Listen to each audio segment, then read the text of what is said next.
कि जो मुद्दा किसी न्यायाधिकरण या आयोग के पास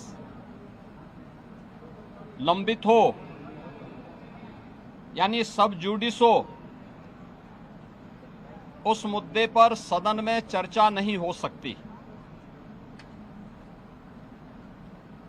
लेकिन विशेष परिस्थितियों में अगर अध्यक्ष विधानसभा ये समझते हैं कि इस चर्चा के कारण संबंधित जांच की प्रक्रिया में किसी प्रकार का व्यवधान नहीं आता है, तो वे इस चर्चा को परमिशन दे सकते हैं। समाजवादी पार्टी ने कार्य मंत्रणा समिति की बैठक में भी और दलीय नेताओं की बैठक में भी इस बात के लिए आश्वस्त किया था कि वे जिन मुद्दों पे चर्चा करना चाहते हैं वे नियम के अंतर्गत अपनी नोटिस देंगे और संसदीय कार्य मंत्री ने कार्य मंत्रणा में और दलीय नेताओं की बैठक में मैंने स्वयं भी इस बात के लिए कहा था कि जो भी विषय अध्यक्ष पीठ के द्वारा स्वीकृत तो होंगे और चर्चा के लिए स्वीकार किए जाएंगे, उन पर सत्ता पक्ष की ओर से तर्कपूर्ण तरीके से उसका जवाब भी दिया जाएगा। बावजूद अयोध्या से राम जन्मभूमि से संबंधित मामले में जानते हुए कि माननीय उच्चतम न्यायालय में ये मामला लंबित है, उस पूरे प्रकरण की गंभीरता को समझते हुए भी इन्होंने न केवल आज सदन की अवमानना की है, सदन का अपमान किया है, साथ ही माननीय उच्चतम न्यायालय में लंबित और माननीय उच्चतम न्यायालय की निगरानी में चल रही उस पूरी प्रक्रिया को भी अपमानित करने का शर्मनाक प्रयास समाजवादी पार्टी के द्वारा किया गया। माननीय अध्यक्ष विधानसभा ने बार बार कहा कि हम चर्चा को स्वीकार करते हैं, अपनी बात को आप नियमों के अंतर्गत सदन के फ्लोर में रखिए, सदन में रखिए, लेकिन सदन की कार्रवाई को विरोध करना, प्ले कार्ड लहराना, अध्यक्ष पीठ की अवमानना करते हुए जो अपमानजनक व्यवहार सदन के अंदर समाजवादी पार्टी का था, वह अत्यंत निंदनीय है और शर्मनाक भी। संवैधानिक संस्थाओं का अपमान करना ये समाजवादी पार्टी का शौक और सगल है। इन्होंने हमेशा से इनका लोकतांत्रिक मूल्यों पर कभी विश्वास नहीं रहा है। हम सब जानते हैं कि हल्ला बोल जिस पार्टी का मुख्य उद्देश्य रहा हो वो लोकतांत्रिक कैसे कही जा सकती है। हल्ला बोल पर ये विश्वास करते हैं, कभी मीडिया पर हमला करते हैं, कभी संवैधानिक संस्थाओं पर हमला करते हैं। ये न्यायालय की बात को नहीं मानते, इस सदन में नियम और परनियम और परंपराओं का पालन नहीं करते, ये भारत की संवैधानिक संस्थाओं का अपमान करते हैं, कभी चुनाव आयोग का अपमान करते हैं, कभी किसी न्यायाधिकरण या न्यायालय के अधीन संचालित किसी आयोग में लंबित किसी प्रकरण में जबरन उस प्रकरण को चर्चा के लिए नहीं, लेकिन आरोप प्रत्यारोप के माध्यम से तर्कहीन मुद्दों को उठा करके इनके द्वारा माहौल में केवल नकारात्मक और भ्रामक सूचनाओं का प्रचार प्रसार करने का प्रयास होता है। समाजवादी पार्टी का और विपक्ष का यह आचरण अलोकतांत्रिक भी है और संवैधानिक भी है। संविधान निर्माताओं का और बाबा साहब भीमराव अंबेडकर की भावनाओं का अपमान भी है। मित्रों, हम सब जानते हैं अयोध्या के जिस प्रकरण में ये लोग चंदा चोरी की बात करते हैं, वहां चंदा चोरी नहीं, चढ़ावा से जुड़े हुए एक प्रकरण का मुद्दा आया था। श्री राम जन्मभूमि तीर्थ क्षेत्र ट्रस्ट ने इस प्रकरण में 12 जून को उत्तर प्रदेश सरकार को एक पत्र लिखा। इस प्रकरण में 12 जून को उत्तर प्रदेश सरकार को एक पत्र लिखा कि कतिपय समाचार पत्रों और मीडिया में इस प्रकार की सूचनाएं आई हैं और हम चाहते हैं कि इस प्रकरण की एक एसआईटी बनाकर के जांच करवा दी जाए। श्री राम जन्मभूमि तीर्थ क्षेत्र ट्रस्ट माननीय उच्चतम न्यायालय के द्वारा गठित एक धर्मार्थ ट्रस्ट है। राज्य सरकार इस मामले में कोई हस्तक्षेप बिना ट्रस्ट के आग्रह पर या माननीय न्यायालय के आदेश के बगैर कोई भी निर्णय नहीं ले सकती थी। ट्रस्ट ने अपील की, अनुरोध किया। राज्य सरकार ने 13 जून को स्वयं उनके अनुरोध के क्रम में एक एसआईटी गठित कर दी, जिसमें सचिव स्तर के एक सीनियर अधिकारी को एसआईटी का अध्यक्ष, आईजी रैंक के एक अधिकारी को उसका सदस्य और वित्तीय मामलों के विशेषज्ञ एक स्पेशल सेक्रेटरी रैंक के अधिकारी को उसका सदस्य बना करके इस एसआईटी को काम दिया गया कि वह अपनी रिपोर्ट उपलब्ध करवाएं, जिससे हम ट्रस्ट को इसके लिए आगे की कार्रवाई के लिए कह सकें। 15 जून से कार्य प्रारंभ किया। इस पूरे प्रकरण में एसआईटी ने अपनी कार्रवाई प्रारंभ की और 23 जून को उन्होंने अपनी पहली अंतरिम रिपोर्ट प्रस्तुत की। 23 जून की अपनी रिपोर्ट के बाद जो रिपोर्ट एसआईटी ने उपलब्ध करवाई, उस रिपोर्ट के क्रम में उत्तर प्रदेश सरकार ने ट्रस्ट को उसकी सिफारिशों को उपलब्ध करवाया और ट्रस्ट ने 25 जून को इस पर एफआईआर लॉन्च करवाया। अयोध्या में एफआईआर लॉन्च हुई। एफआईआर लॉन्च होने के बाद उपलब्ध साक्ष्य और प्रमाण के आधार पर कुल 8 लोग पकड़े गए, जिनमें 6 लोग चढ़ावे से जुड़ी हुई धनराशि में चोरी करते हुए या धनराशि को इधर उधर करते हुए देखे गए। उस आधार पर कार्रवाई हुई। 2 लोग इस पूरे प्रकरण में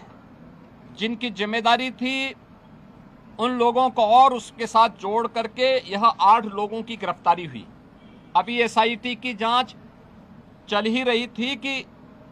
माननीय उच्चतम न्यायालय में जो योजित एक पीआईएल थी, उसके तहत उच्चतम न्यायालय ने आगे की कार्रवाई के लिए एसआईटी के पुनर्गठन के साथ ही इस पूरे प्रकरण को अपने देखरेख में आगे बढ़ाया। इस मामले में किसी भी साधु संत का कोई संलिप्तता प्रारंभिक जांच में एसआईटी की प्रारंभिक रिपोर्ट में कहीं भी नहीं पाया गया। 1100 से अधिक कर्मचारी श्री राम जन्मभूमि मंदिर के उस पूरे प्रांगण में इतने कार्मिक कार्य करते हैं और 1100 से अधिक लोगों के बीच में कुल 8 लोग इस मामले में प्रत्यक्ष और अप्रत्यक्ष रूप से जिनकी भूमिका उस मामले में उपलब्ध साक्ष्य और प्रमाण थे, उस आधार पर पाई गई। इसके लिए साधु संतों पर आक्षेप करना, इसके लिए अयोध्या धाम को अपमानित करना, बदनाम करना, श्री राम जन्मभूमि मंदिर को बदनाम करना, उन 1100 कर्मचारियों को जो राम जन्मभूमि मंदिर की व्यवस्था में लाखों श्रद्धालुओं को सुविधाजनक तरीके से दर्शन कराने में अपना योगदान दे रहे हैं। दिन रात, सर्दी, गर्मी, बरसात, किसी भी स्थिति में दर्शन कराने में अपना योगदान दे करके उत्तर प्रदेश के परसेप्शन को अच्छा बनाने में योगदान दे रहे हैं और उत्तर प्रदेश में धार्मिक पर्यटन को प्रोत्साहित करने में अपना योगदान दे रहे हैं। उन लोगों को कटघरे में खड़ा करना, ये बड़ी आश्चर्यजनक स्थिति है। और ये 1990 में अयोध्या की गलियों को और सरयू की पावन धारा को रक्त रंजित करने का पाप समाजवादी पार्टी की सरकार ने किया था। क्या पूरा देश और पूरी दुनिया और सभी राम भक्त ये नहीं जानते कि इनका ये अक्षम्य पाप जिन्होंने राम भक्तों पर गोलियां चला करके किया था, कैसे उसको कोई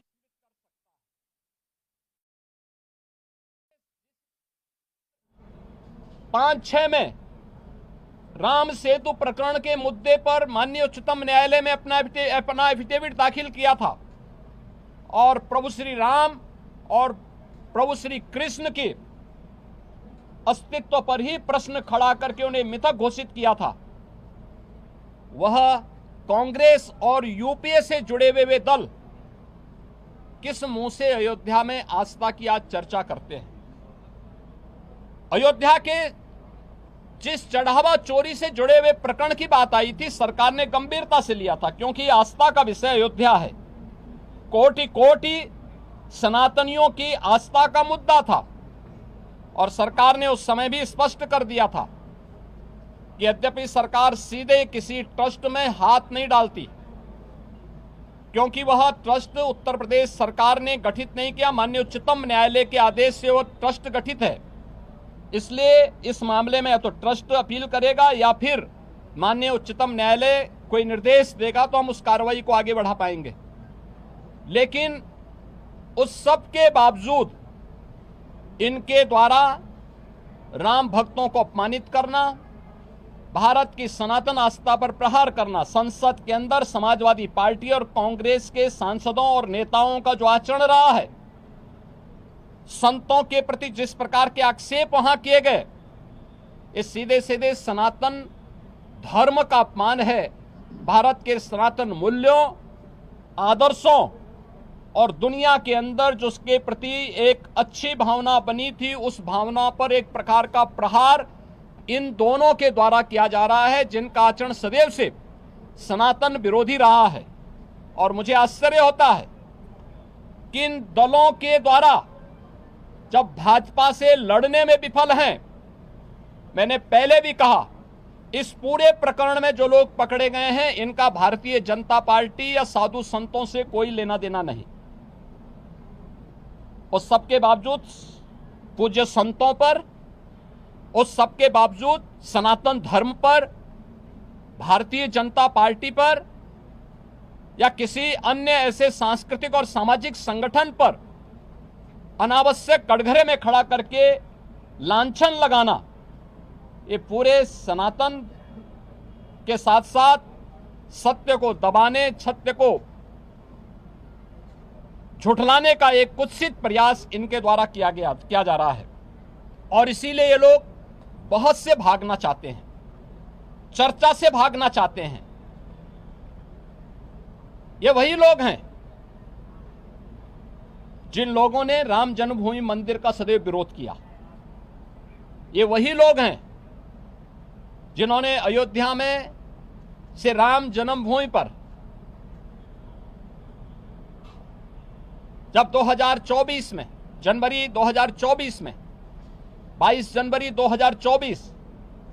जब आदरणीय प्रधानमंत्री जी के द्वारा अयोध्या में श्री राम जन्मभूमि मंदिर में 500 वर्षों के बाद श्री राम जन्मभूमि पे प्रभु श्री राम की, रामलला की प्राण प्रतिष्ठा का समारोह हो रहा था,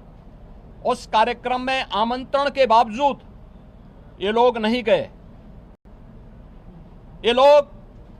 उन मुद्दों पर सदैव मौन बने रहे। लेकिन आज ये आस्था की बात करते हैं, जो प्रभु राम और प्रभु कृष्ण को के अस्तित्व पर प्रश्न खड़ा कर चुके हैं, वे आज आस्था की बात करते हैं। जो राम भक्तों से अयोध्या की गलियों को लहूलुहान कर चुके हैं, वे आज आस्था की बात करते हैं। और इन लोगों का आचरण आश्चर्यचकित यानी आश्चर्यजनक है कि ये लोग आज आस्था की चर्चा वे लोग कर रहे हैं जो लगातार इन मुद्दों को लेकर के हिंदुओं को और भारत की सनातन परंपरा को कटघरे में खड़ा करते रहे हैं। आज सदन में इनका यह आचरण आप सबने भी देखा है, किस तरीके से अध्यक्ष पीठ की अवमानना समाजवादी पार्टी के सदस्यों के द्वारा किया गया। वे चर्चा से भागना चाहते हैं। जिन मुद्दों का सदन से लेना देना नहीं था, लेकिन फिर भी दूध का दूध और पानी का पानी हो, इसको लेकर के जब अध्यक्ष पीठ ने अपनी व्यवस्था दी तो उसको मानने को तैयार भी नहीं। वह सदन चर्चा का विषय होता है, एक संवाद होता है, समीक्षा होती है, एक परिणाम पे हम लोग पहुंचते हैं। ये लोग उन मुद्दों पे चर्चा नहीं कराना चाहते हैं, केवल माहौल खराब करके जनहित से जुड़े हुए मुद्दों को डाइल्यूट करना चाहते हैं। और इसीलिए इन्होंने पूरे सदन की कार्रवाई को भी बाधित करने का प्रयास किया, अध्यक्ष पीठ की भी अवमानना करके पूरे माहौल को तनावपूर्ण बनाने का कुत्सित प्रयास इनके द्वारा आज विधानसभा के अंदर किया गया है। मित्रों, समाजवादी पार्टी और कांग्रेस का यह आचरण उत्तर प्रदेश के साथ साथ सनातन धर्मावलंबियों का अपमान भी है, 25 करोड़ जनता के हितों पर कुठाराघात भी है। पिछले 9 वर्ष में एनडीए की डबल इंजन सरकार ने उत्तर प्रदेश के जिस परसेप्शन को बदलने में सफलता प्राप्त की है, आज उसका परिणाम है कि उत्तर प्रदेश अब बीमारू राज्य नहीं, उत्तर प्रदेश के नौजवान के सामने पहचान का संकट नहीं, उत्तर प्रदेश का नौजवान अब पलायन नहीं कर रहा है, उत्तर प्रदेश का किसान अब आत्महत्या करने के लिए मजबूर नहीं हो रहा है, उत्तर प्रदेश के गरीबों को शासन की सुविधा का लाभ मिल पा रहा है और उत्तर प्रदेश का परसेप्शन देश के अंदर सबसे तेज गति के साथ आगे बढ़ने वाली और प्रदेश देश की टॉप 3 इकोनॉमी के रूप में उत्तर प्रदेश ने अपने आप को स्थापित किया है। उस उत्तर प्रदेश के परसेप्शन को खराब करने की कुत्सित चेष्टा समाजवादी पार्टी और कांग्रेस के द्वारा मिलकर के किया जा रहा है। ये लोग लगातार जिन्होंने यूपी के नौजवानों के सामने पहचान का संकट खड़ा किया था, जिनकी किसान विरोधी नीतियों के कारण किसान आत्महत्या करने के लिए मजबूर होता था, जिनके कारण यहां पर प्रदेश के अंदर परंपरागत उद्यम चौपट हो चुके थे, जिनकी गलत नीतियों और भ्रष्ट आचरण के कारण और गुंडागिर्दी के कारण उत्तर प्रदेश में कोई निवेश नहीं करना चाहता था, और जिन लोगों ने उत्तर प्रदेश के नौजवानों के हक पर डकैती डाली थी, उत्तर प्रदेश के नौजवानों को उनकी नौकरी से वंचित किया था, वह समाजवादी पार्टी आज प्रदेश के परसेप्शन को एक बार फिर से खराब करने की कुत्सित चेष्टा कर रही है और देश के अंदर उत्तर प्रदेश की छवि को फिर से बदरंग करने का प्रयास कर रही है। हम समाजवादी पार्टी और कांग्रेस के इस आचरण की निंदा करते हैं। अध्यक्ष पीठ की अवमानना समाजवादी पार्टी के द्वारा किया गया, मार्शलों के साथ मारपीट करने का और उन्हें धक्का मुक्की करने का प्रयास किया गया, यह अत्यंत शर्मनाक है। सदन के अंदर हर सदस्य के लिए आवश्यक होता है कि वह अध्यक्ष पीठ का सम्मान करे और अध्यक्ष पीठ के निर्देशों का पालन करे, और कोई भी मुद्दा है वह अध्यक्ष पीठ की अनुमति से वह सदन के फ्लोर में रख सकता है, अपनी बात को वहां रख सकता है। लेकिन इन्होंने पूरे माहौल को खराब करने का प्रयास किया। समाजवादी पार्टी और कांग्रेस का यह आचरण अलोकतांत्रिक है, असंवैधानिक है, संवैधानिक मूल्यों को तार तार करने वाला है और विकास के मुद्दे पर, जनहित से जुड़े हुए मुद्दे पर, आम जन से जुड़े हुए मुद्दे पर स्वस्थ चर्चा को आगे बढ़ाने की बजाय इस मुद्दे को डाइल्यूट करके